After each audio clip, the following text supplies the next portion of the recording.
Okay, so today we're starting the second passive component that we have briefly talked about in last lecture, which are the inductors, those passive components that are energy storing components.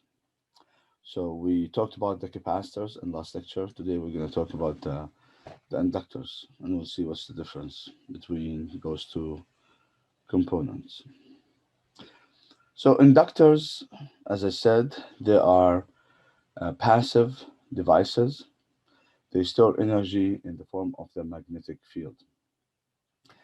Those devices are used in several applications that require the existence of an inductor, like power supplies, for example, transformers, in radios, TVs, radars, wherever you need devices that are can be used for frequency selection, resonators, you need inductors. So any piece of wire has inductance. However, by enhanced by uh, creating a coil out of those wires, we are enhancing the inductance. Several shapes for inductors, as we have as you have seen before. For example, you can look at this solenoid here. We have also in newer technologies what are called planar inductors that are fabricated on the same plane of thin material that are stacked on top of each others. In integrated circuits, we use those chip where we fabricate the inductors right in the chips.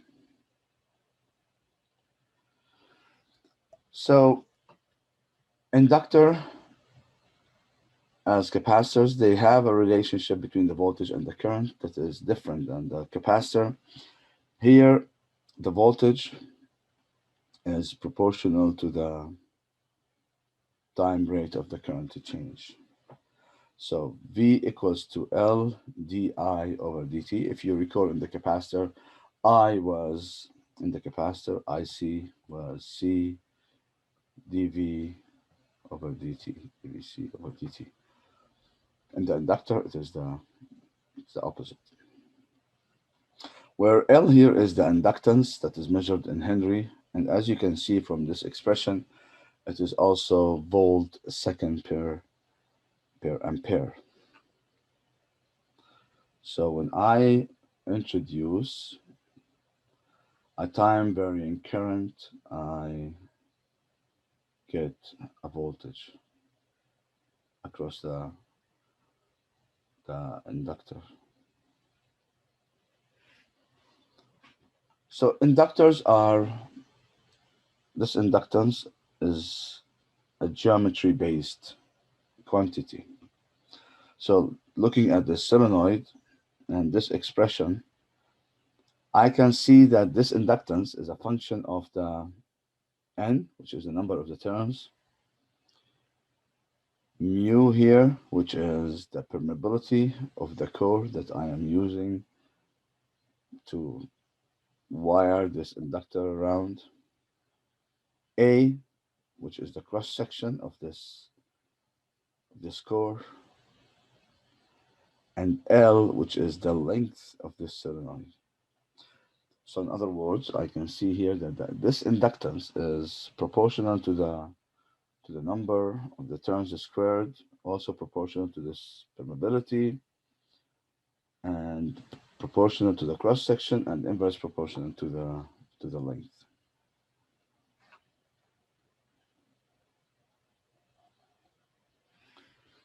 So as we have seen uh, before, that the voltage for the inductor is L di over dt.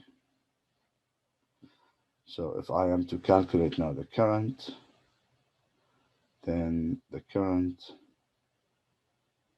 would be the integration from T naught to T for the B tau d tau plus I T naught, which is whatever current I had at the starting of my limit of my integration, right? So if this initial moment I had zero current, then this would be zero. But in general, this is the expression that calculates or describes the current in an inductor. And as you can see here, based on this integration, I can tell that the current in the inductor does not change abruptly. If you recall, we've talked about that for the capacitor, where we said that the voltage across the capacitor does not change abruptly.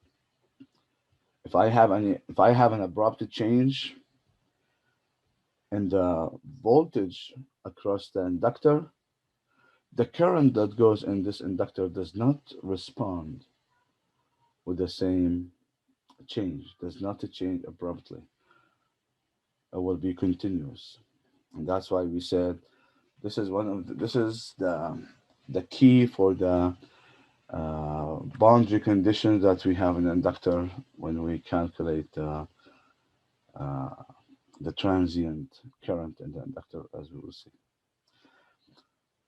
So, in summary here, the current in the inductor does not change abruptly. If the voltage changes abruptly, the current does not change. It will have to be continuous based on this expression of this integration.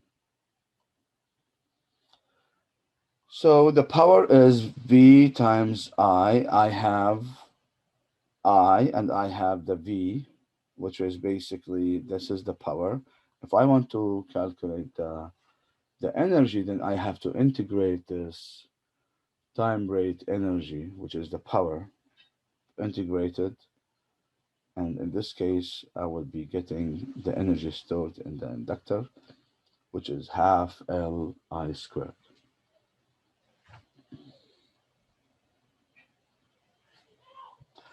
Now, let's look at some of the properties of inductors. Remember, what did we say? The relationship between here for the inductor and the voltage, we said that V equals to L di over dt, which means as long as I have a time varying current, I have a voltage across the inductor, right? So in this case, if the current does not change, if the current is constant in the inductor, how much the voltage across the inductor should be. Looking at this expression, if di divided by dt is 0, which means that I don't have a time varying current, the current is DC. In this case, what are you expecting the voltage to be? The voltage would be 0.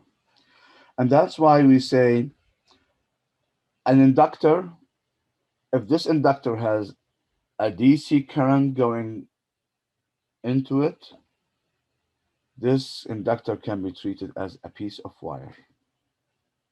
So in this case, if I have a DC current going into this inductor, the whole inductor will be replaced by a piece of wire. DC current, then this is equivalent, and of course it's DC for a long time, which means I don't have any transient effect. It's now DC, and it's been DC for a long time. Then in this case, I can replace this inductor with a piece of wire.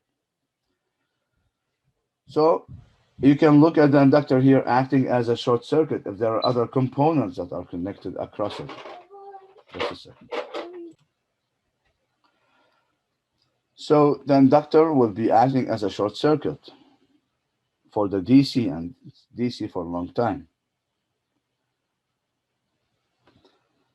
So in this case, keep in mind that the current into the inductor does not change abruptly. If a voltage changes abruptly, the current is not going to change.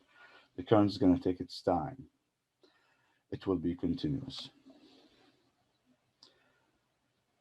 So if I am to mention how is the capacitor is going to act in DC as well, remember the relationship for the capacitor is I equals to C dV over dt. So if the voltage across the capacitor is not changing with time, which means it's a DC voltage across the capacitor, then in this case, dV over dt is going to be 0. And in this case, the current also would be 0. And in this case, I can replace this capacitor that has a DC voltage across it with open circuit. Just to refresh your memory. So here the current is 0, right? Here the voltage would be 0 across the inductor. If I have a DC current going into the inductor, and this DC current's been going in this inductor for a long time, then I can replace this inductor with a piece of wire. And in this case, the voltage across this piece of wire would be 0. If I have a capacitor, and this capacitor has a DC voltage,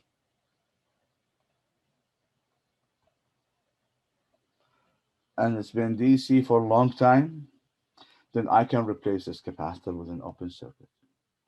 And in this case, the current going into this capacitor would be 0.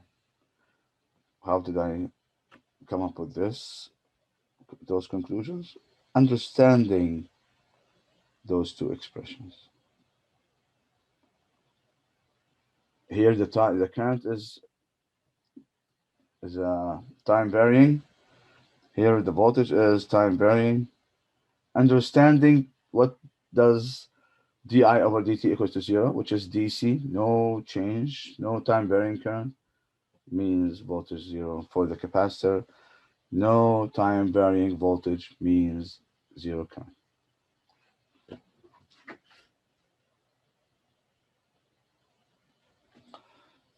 So like capacitors will be those inductors, ideal inductors, also do not dissipate energy. So we assume in ideal inductors that those inductors do not dissipate energy, although they're made of wires, and those wires have some resistance. But ideally, we will treat those inductors as they have 0 resistance. In other words, all the energy stored in those inductors, we're going to come back to the circuit when needed without any loss. In reality, however, those capacitors, as I said, those inductors, they're made of wires, and those wires, they have resistance, and then based on the length of this wire, you would be getting a finite internal resistance. So you can look at the inductor that is non-ideal as an ideal inductor with a resistance in series, which is basically the internal resistance. So this is for non-ideal. As I said, in ideal, we will treat this internal resistance as 0 resistance. So is it only the resistance? No, it's not. Also, those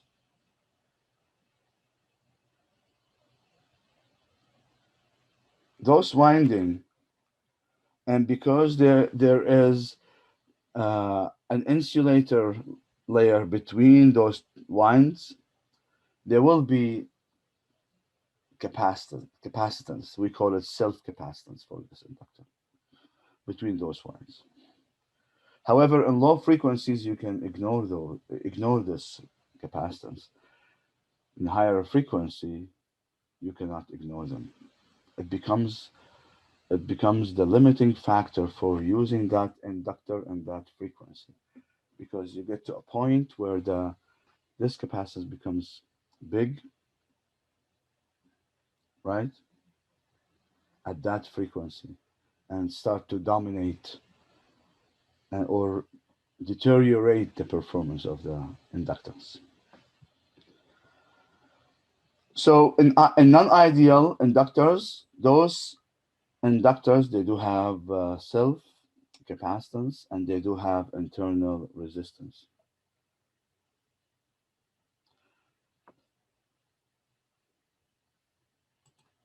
Or AC signals are signals with a frequency, but I'm talking about relatively high frequencies.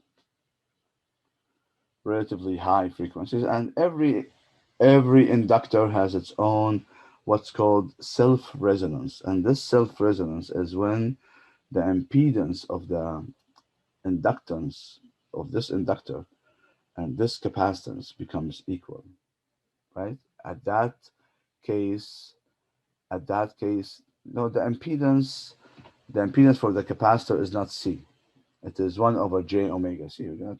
We'll talk about that. It's a frequency dependence quantity, right? But the impedance when the impedance of the inductor, this inductor, equals the impedance of this capacitance, at that case, then we will be having a resonance. Okay. So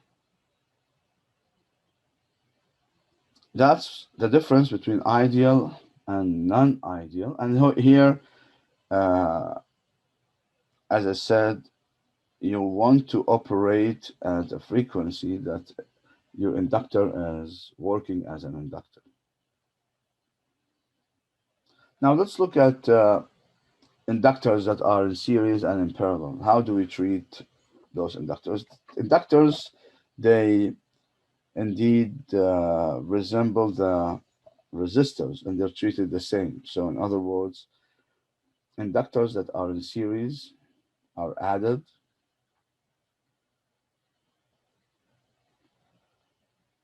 and you can prove this by doing the KVL for the series here. We've done this for the capacitors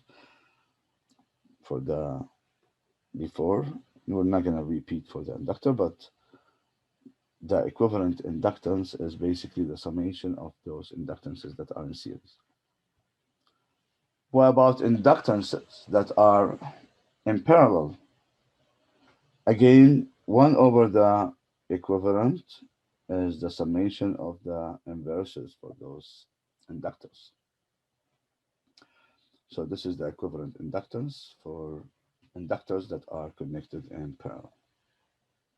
And you can prove this by taking a KCL right at this point and then substitute those i's with their equivalent,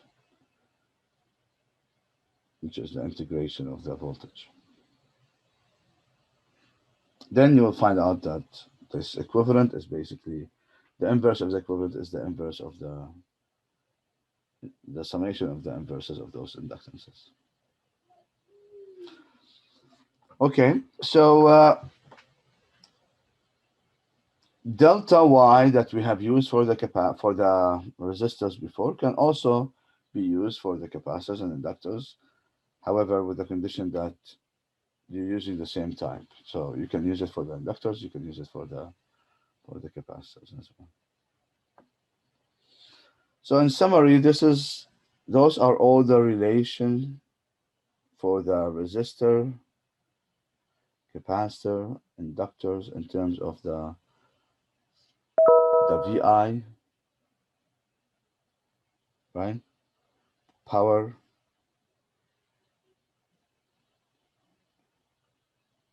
how do you treat resistors, capacitors, or inductors in series. This is for the case of only two devices. Again, if there are more than two devices, then you have to use the inverse of the equivalent is the summation of the inverses. This is for the capacitors that are in series or inductors that are in parallel. And this is what we have learned today about the inductor. How do we treat the inductor when it is at DC? It's treated as a piece of wire. This piece of wire will basically shorten any device that is connected across it. That's why we're calling it here a short circuit. A short circuit, because if there are any other devices connected in parallel with this inductor at DC, and this DC has been there for a long time, then you can treat this device that is connected in parallel with the inductor as shortened. Yes, go ahead. You say open circuit for a capacitor at DC, but that's only fully charged. Am I correct? No, not really. Not really. It depends on the conditions that are in the circuit. So it may be in the middle of the maximum voltage for the capacitor. As long as the voltage across. So let me give you an example here.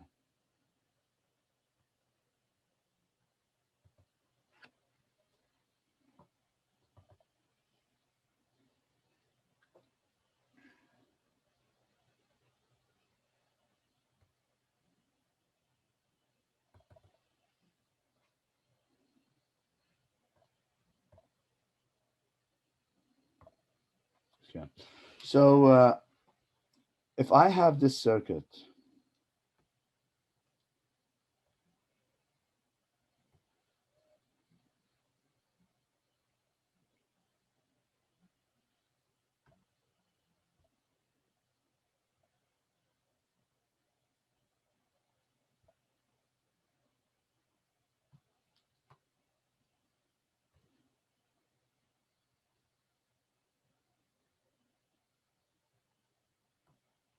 anyway, okay.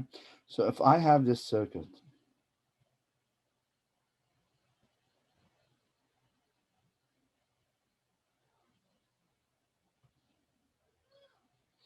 and I have this capacitor, once I connect this capacitor and this circuit, I have the current will start flowing in this direction, filling up this capacitor. Once once this capacitor reaches Vs,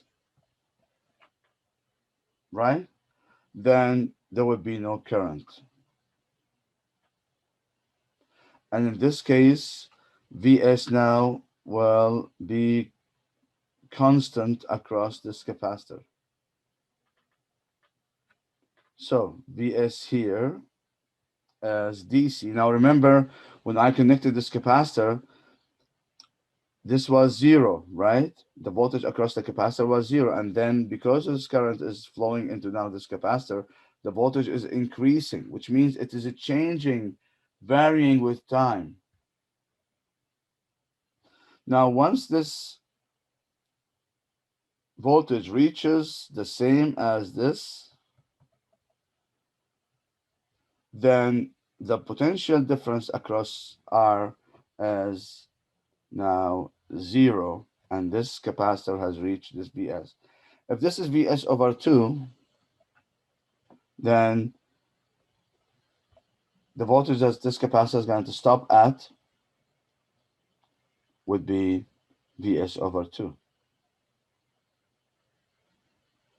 And now this is a DC, right? So in this case, I can treat this capacitor because now this is a DC voltage, this is DC. Now, after I have reached the maximum, and now it's stopped, now I can replace this capacitor with an open circuit. And that's why you see the current becomes zero. So this agrees with what I have explained earlier. The capacitor here now is treated as an open circuit. Why? Because the capacitor is not going to take more charges. The capacitor, the voltage is not going to become greater than the voltage of the source. So, but the potential difference across this R becomes zero. The potential difference of zero means current is zero. And that's why we replace this capacitor now with an open circuit, because as you can see, the current is zero. And this resembles an open circuit. Did I answer your question, Matthias? It was more about charge, actually. Like it will fill up with charge until a point where the capacitor just will block current. And charge is current, right? Indeed. I is dq over dt.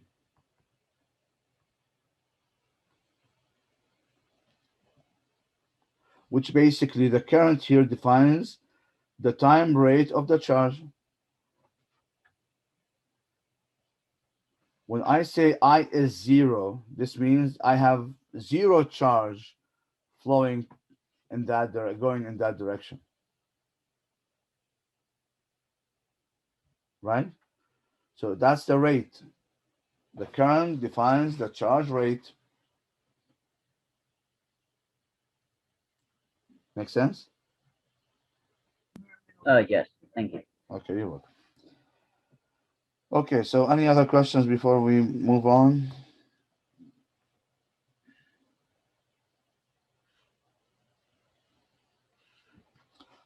Now, as I said, those inductors, they are in general bulky.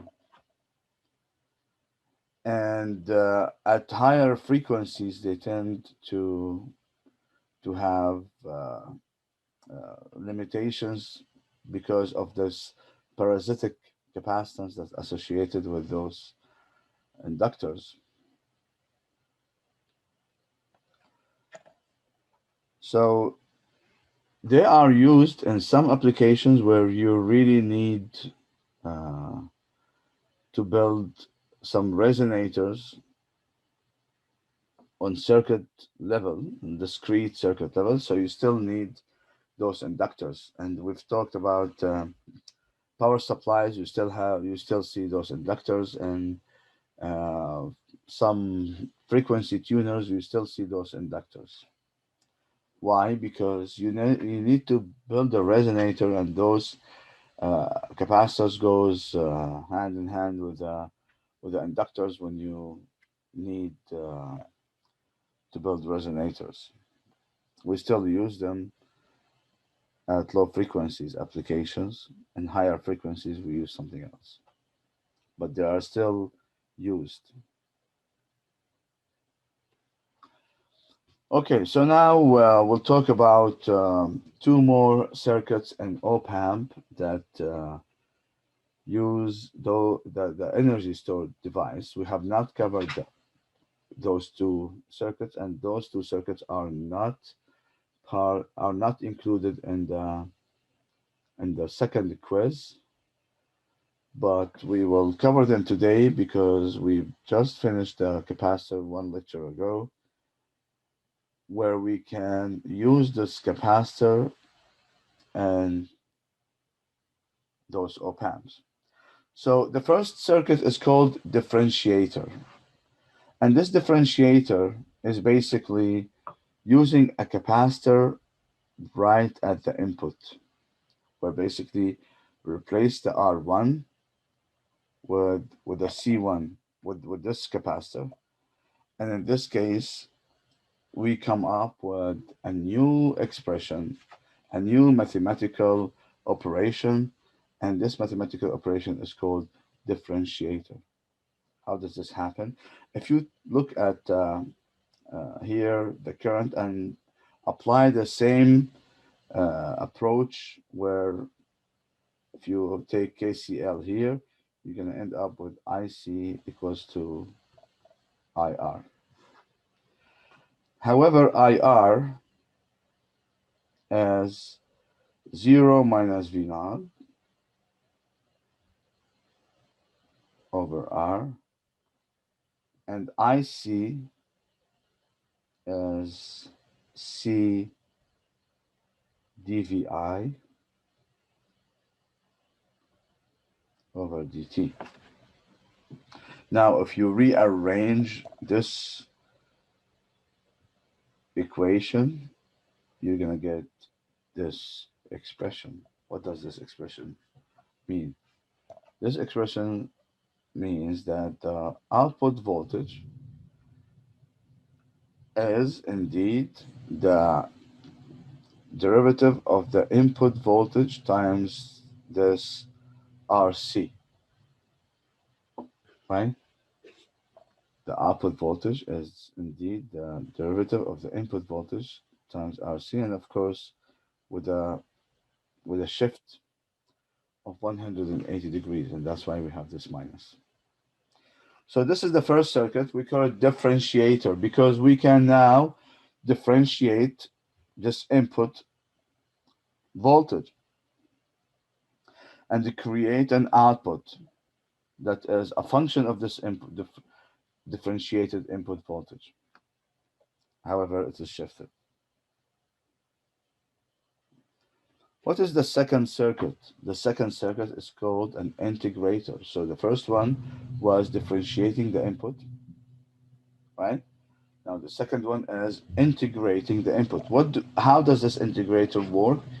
If we come to this inverting amplifier that we have seen earlier, and we replaced this feedback resistor with a capacitor here, and apply the same analysis that we have seen before, which is IR equals to IC, right? So in this case, what is IR? IR is VI minus 0 divided by R, VI minus 0 divided by R, that equals to, what is IC? IC is minus C dV naught minus C dV naught over dt. Yes, go ahead. So is R R1 or R reference? Sorry, not R reference. This RF. is RF. This one is in the feedback. And this one, yeah, you can look at this one as R1. It doesn't matter. Whatever. So when we say RC, we mean R1C. Now, remember, we're referring now to this circuit. And this circuit, because we called it R, we kept it R. Doesn't matter. If you call it R1, then this one's going to be R1. Well, what I mean is the R in this op-amp is the same as the R1 in this one. Yes. Okay. Yes. Here it means resistor, capacitor. That's it. There's no differentiation. I only have one resistor, and that's why I've taken the one. Anyway, whatever you wanna call it, you can call it. Okay. So now, if you rearrange this expression, what you're gonna get is dV naught over dt equals to minus 1 over RC, right? VI. Now, if you want to calculate V naught, then V naught T is minus 1 over RC integration from 0 to T for VI tau E tau plus V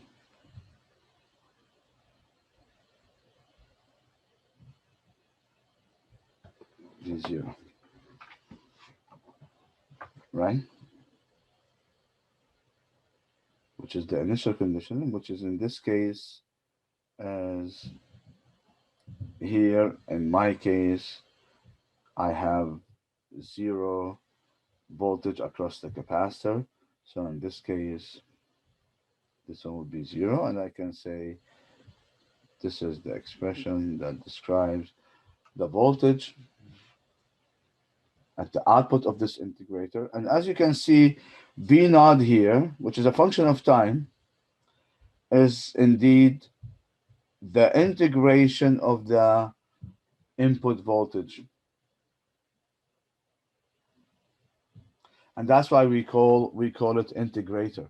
So if I put the capacitor here in the feedback, right, then I will be able to integrate the voltage at the input of the op-amp. So this is another mathematical operation that I can apply on this analog signal, analog function that does exist at the input of the op-amp.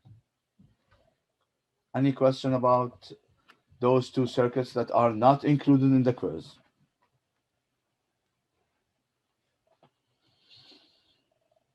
Any question?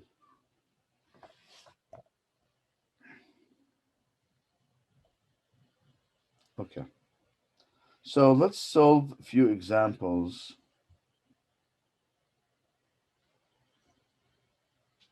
that I have prepared here for you. Let's start with example number 1. In example number 1, we need to find the equivalent capacitance between A and B.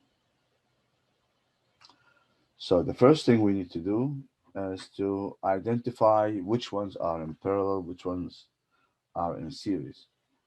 So right now, this 1 microfarad and this 1 microfarad are connected.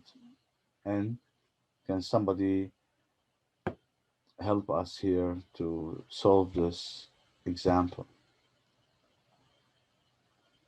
They are in parallel, and in this case, how much would be the equivalent capacitance for those two? What do we do to them?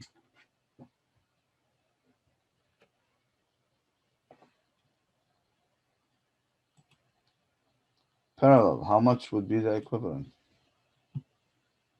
Okay. What do we do to okay, this is the yes, exactly. I want you to distinguish between capacitors and resistors, inductors. So resistors, inductors are treated the same. Capacitors are different. So here, 2 parallel capacitors, they are added. So if I am to redraw, so this is for the first one. This is for the second one. This is for the third one. C equivalent 1, C equivalent 2, C equivalent 3. So do we agree that those are in parallel, and those are in parallel, and those are in parallel, and all of them are connected in series? Okay, great. So you got that right.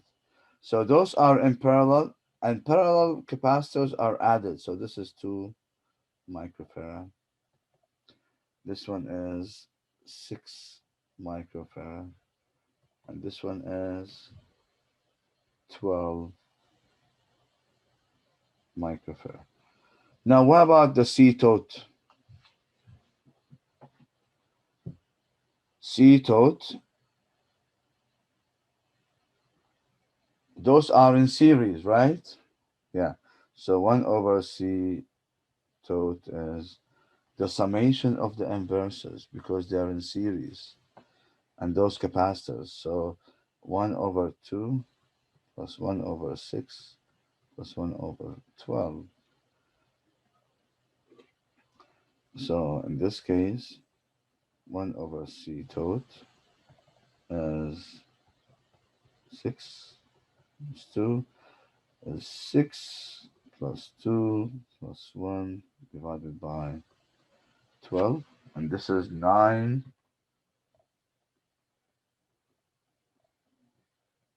And C tot is 12 divided by 9. C tot is 4 divided by 3 microfarad. Okay. This question, example number 2, find the equivalent inductance. Now it is extremely important to identify the nodes that are connected in that the nodes that are connected together, right? Which components are which? So here, if I am to use the coloring in order to identify that, so let me do this with red.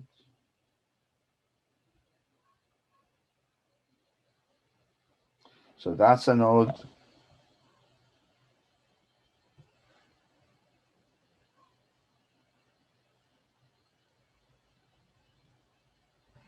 This is a second node.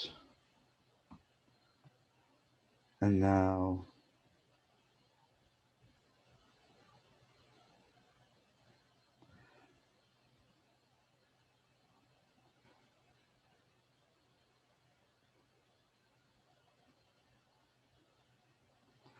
that's the third node. Now, if you want to redraw this circuit, how would you do it? Based on my understanding, or our understanding, that this is all no, I can see that this one and this one are connected and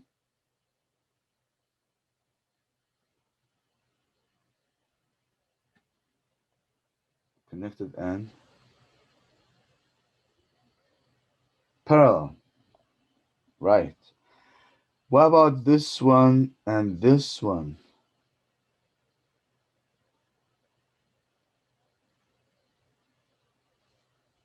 Also in parallel, right? So now look what I'm going to do. I will be redrawing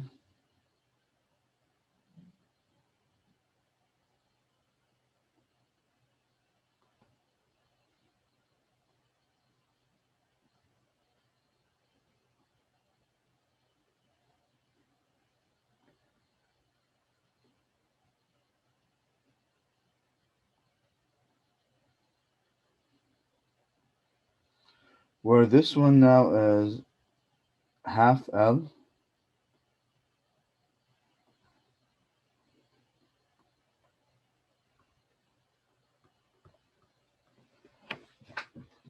Do you agree? Do you agree? Okay. Now what about this inductor and this inductor? They're connected in what orientation? They're in series. So the equivalent inductance would be L, right? So now if I am to redraw, this is going to look like this.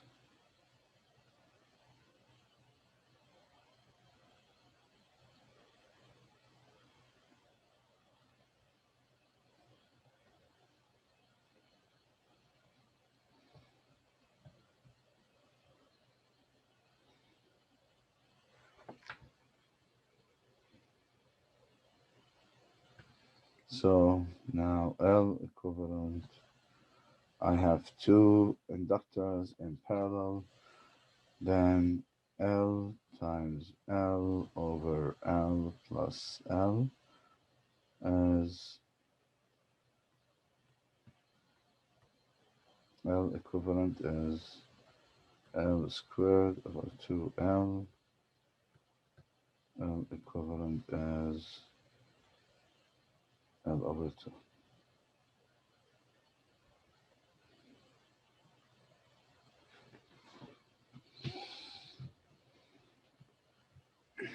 Any questions so far?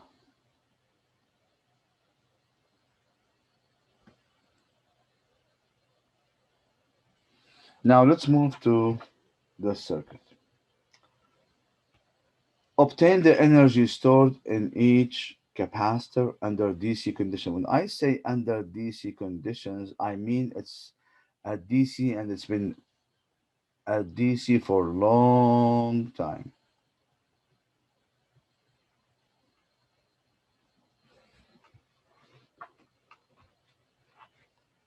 It has been at this DC conditions for a long time, right? So based on our understanding, I want you to solve this basically, because this is summarizes what we have introduced in the last two lectures about understanding of the capacitors and inductors in terms of uh, the relationship between the voltage and the current at the DC condition.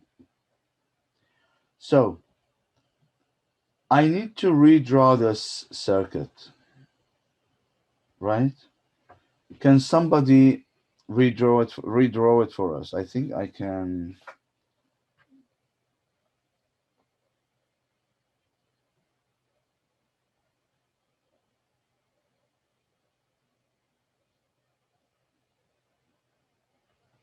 I think you can annotate. Does anyone want to redraw that circuit for us? I think we still have time. We have half an hour left to do two more examples here. Who wants to redraw that circuit for us under DC conditions? My question is clear. Okay, fine. Then I will do it and you tell me how to do it. So just tell me, how are you going to treat those two capacitors, and I will redraw it for you. Remember, we're talking here under DC conditions. How do we treat capacitors under DC? Like an open circuit. That's correct. So I will redraw now this circuit.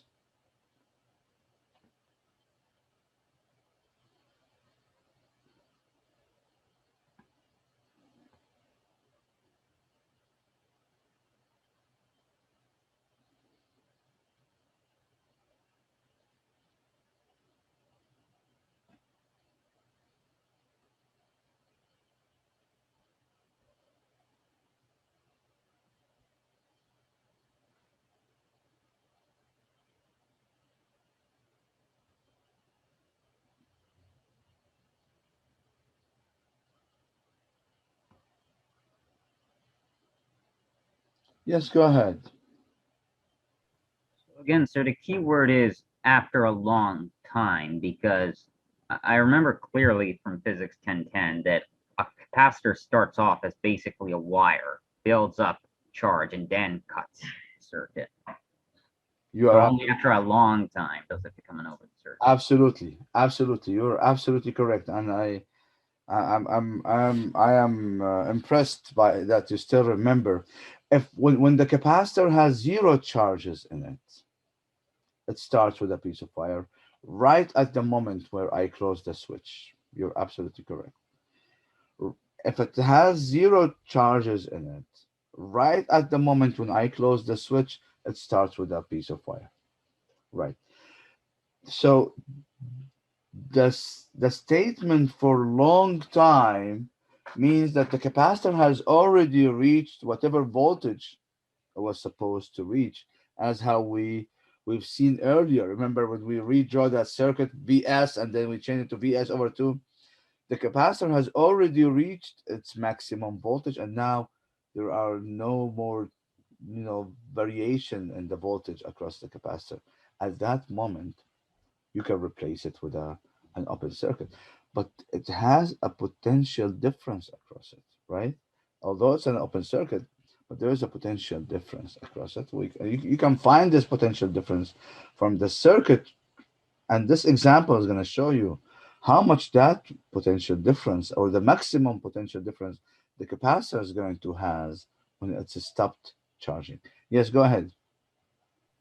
Well, because the 5 kilo ohm resistor now leads to nowhere, can it just be canceled out? The five kilo ohm. Yes.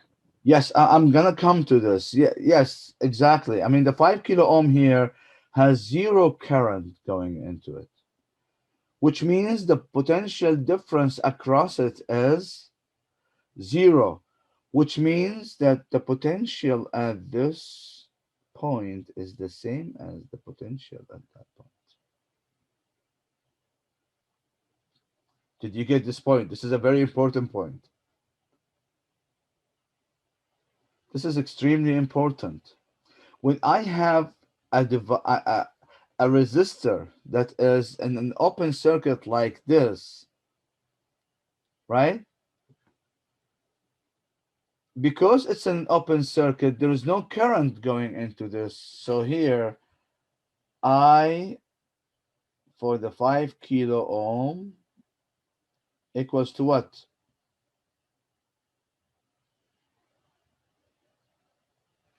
It's an open circuit, equals to zero.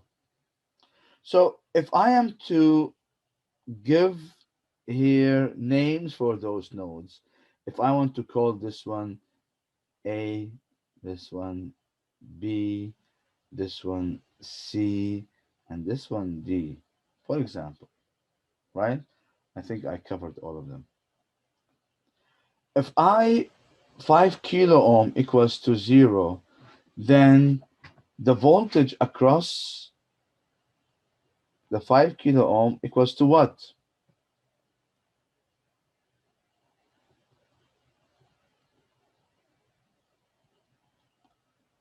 Equals to what?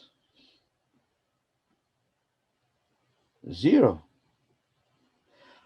But if the voltage across the 5 kilo ohm, the voltage difference, of course, the voltage drop. When I say the voltage across, this is the voltage drop. This voltage 5K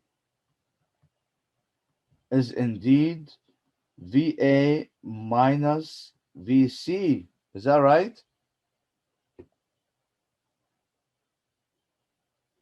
So if this equals to zero, what does this mean? This means VA equals to VC.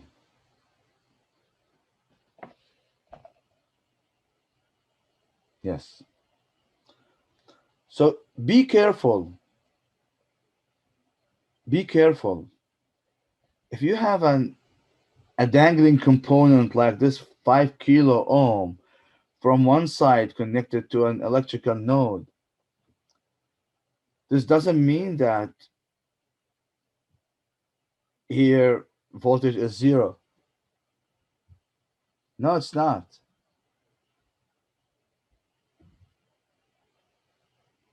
Right? So VC equals to VA. And this takes me now to the next point, which is the voltage here. So if I am to call this one C1, just for simplicity, and this one C2. So the voltage here is VC1, right? And I will say this. And the voltage here, VC2.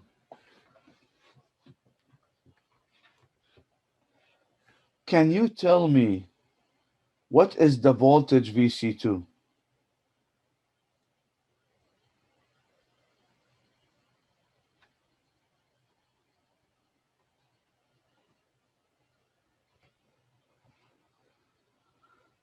VC minus VD. That's correct. VC minus VD. But VC equals to what? VA. So VC2 is indeed VA minus VD.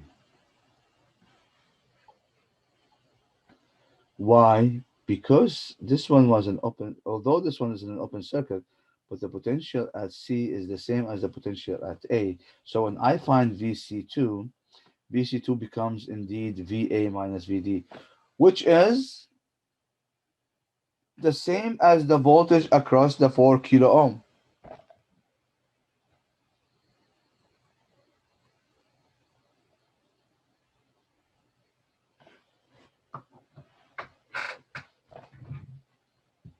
Is this clear? This is extremely important. Those are key points toward understanding how to approach the circuit and how to uh, solve for voltages in a circuit that has components like this component. No, no, the 3 kilo is not in parallel with the 4K.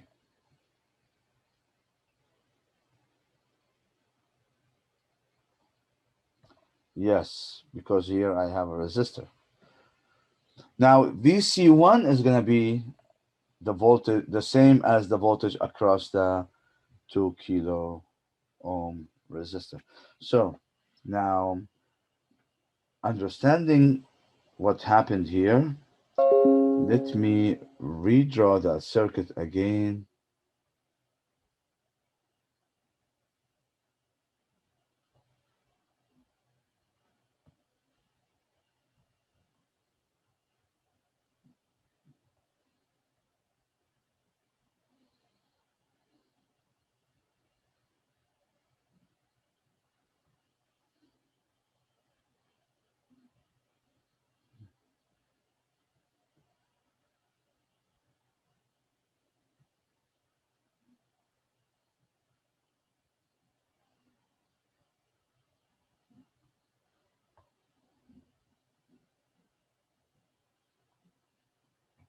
Okay, now understanding again the circuit, I will redraw it in a sense that now this becomes VC2, right? Well, let me make this one a different color.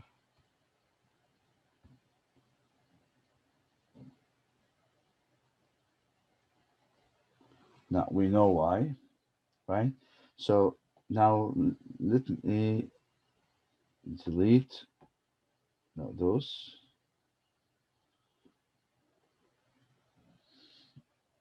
right? And I have now here VC1.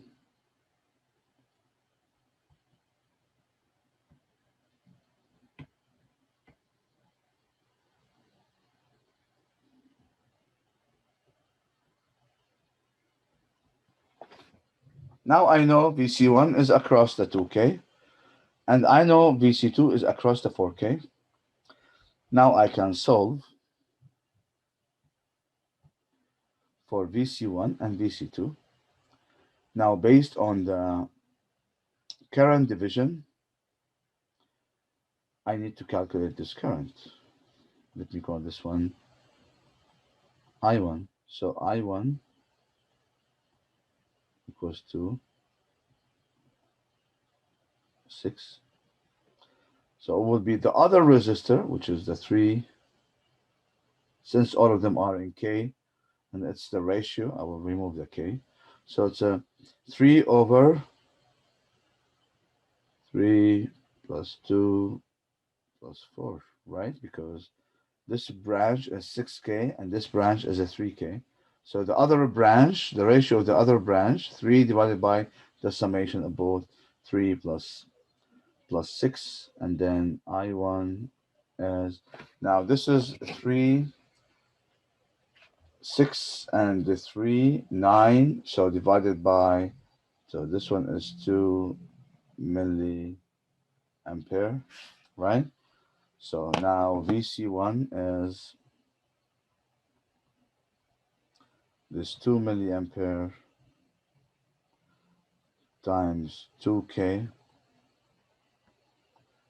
So VC1 is 4 volts. Yes, go ahead. And VC2 is 2 The milliampere. thing to remember here is, sir, that C1 and C2 being in parallel with resistors in accordance with Kirchhoff's laws, their voltages have to be the same as their parallel resistors. Is that another way to look at it? Yeah, but you need to calculate the current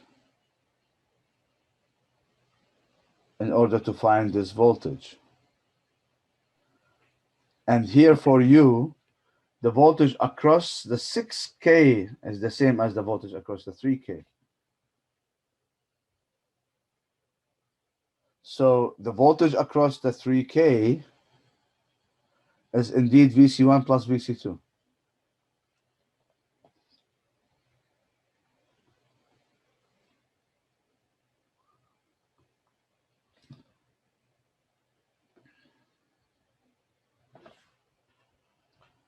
Okay? So now we found the VC1, we found VC2. The objective is to find the energy, right? So W1 is half C1 V C1 squared. W1 is half. How much is C1? C1 is 2 millifarad. C2 is 4.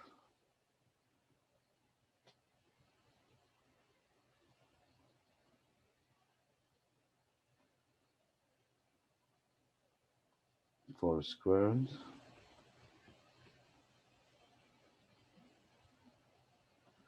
And this would be 16 millijoule. W2 is half times 4 milli times 8 squared.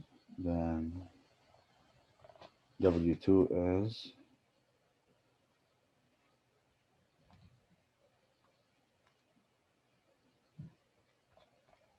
128 millijoule.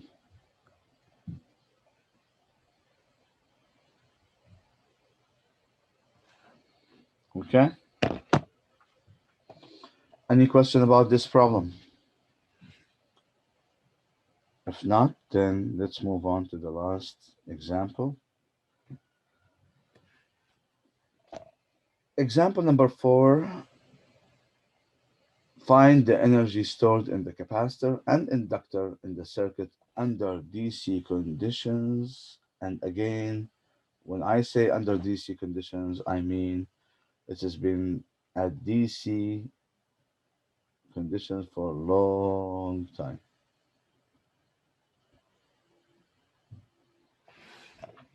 This is the definition of under DC conditions. So there's no time defined, but just to make it clear to you, this means it has been DC for a long time. Now, if I am to redraw the circuit again, how would I draw the capacitor and the inductor? Can somebody tell me? The inductor would be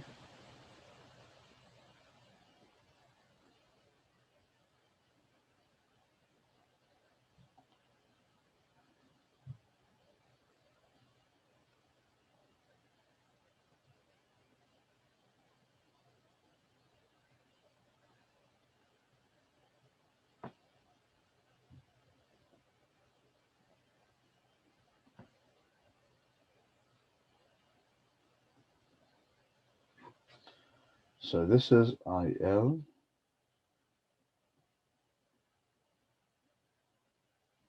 and and this is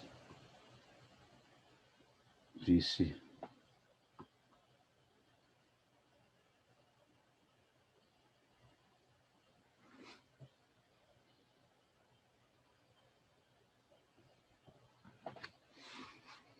We need the energy. So, can somebody tell me what's going to happen here?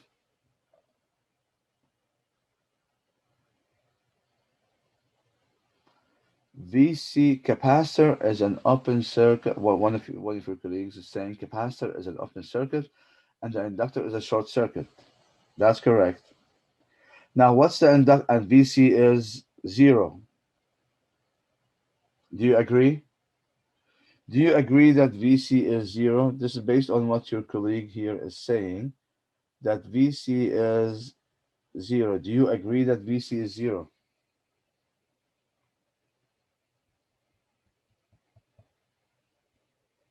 Do you? I personally agree. Why?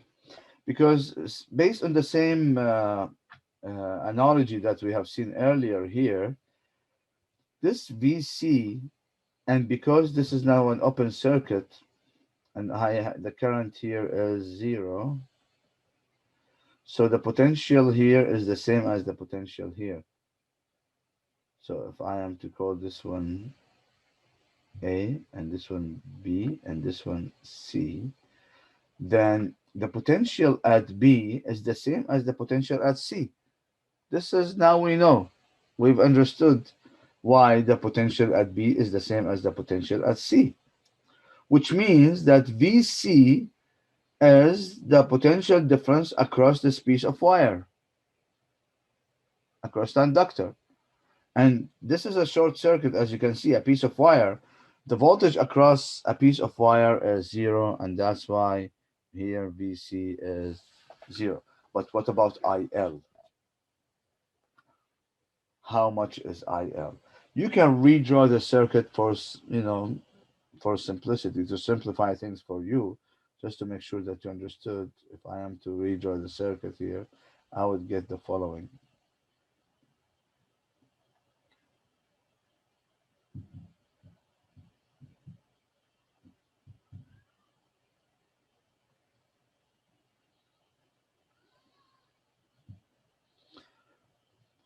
Three ampere for 2 ohm, and this is IM. So how much is IM? Can somebody tell me how much is IM?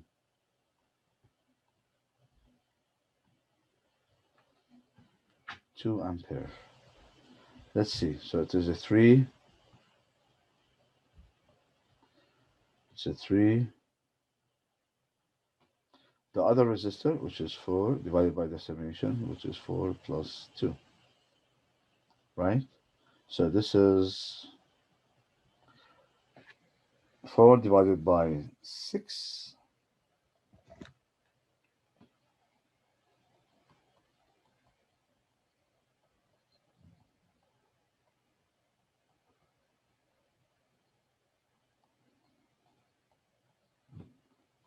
So IL is 2 ampere. So in this case, the energy stored in the capacitor, because it is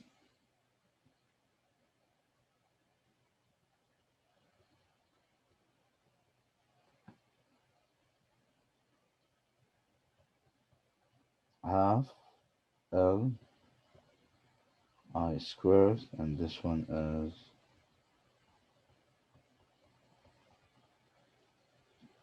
0.5 times 2 squared, and then this is going to be 4, 2, 2, 1, 1 joule.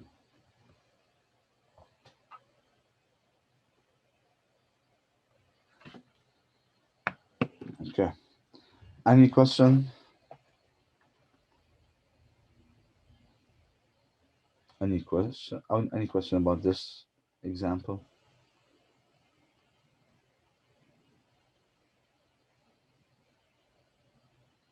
No questions? Okay.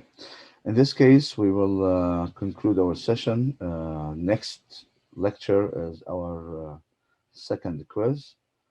We will be having, as I said, a mix of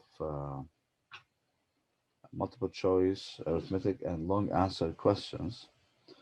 You need to take a picture of the long answer questions after the exam. You will be having 10 minutes to upload those questions to the Dropbox. Make sure that you follow the instructions. Make sure that you upload within the time, otherwise, the answers will not be accepted. So try to uh, make sure that you don't exceed the times so you don't get in any uh, trouble by being blocked from submitting your answers. Make sure that you prepare well. If you have any question, you can still email me. You can email the TA. We're here to help you.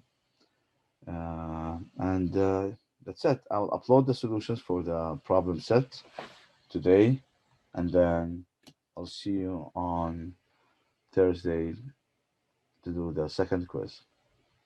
Thank you.